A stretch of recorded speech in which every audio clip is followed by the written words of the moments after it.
என்னடா இது அப்பா இட்லி சாம்பார் பரவாயில்ல. என்ன இது? சிக்கன். நசுங்கி போன சிக்கன். பரத் நான் வெஜிடேரியன் தாடி.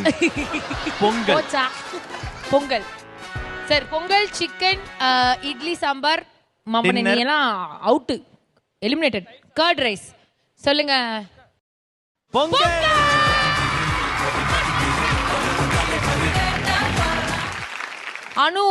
அனுக்கும் முதுசிற்பிக்கும் இப்போ வந்து ஒரு பயங்கரமான ஹெவி போட்டி போயிட்டு இருக்கு. 3-all இருக்கீங்க. அனிருத் அவர்கள் 1 ல இருந்து 5க்குள்ள எந்த நம்பரை ஸ்லேட்ல எழுத போறாரோ அது நீங்களே எழுதுங்க. 1 2 3 4 5.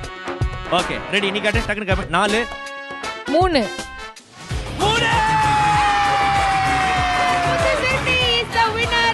முதலாவது finalist is again the winner. அணியை பயங்கரமா புரிஞ்சு வச்சிருக்கீங்க. உங்களுக்கு வெயிட் பண்ணி காட்டு. ஹார்ட் போடலாம் உங்களுக்கு. Okay very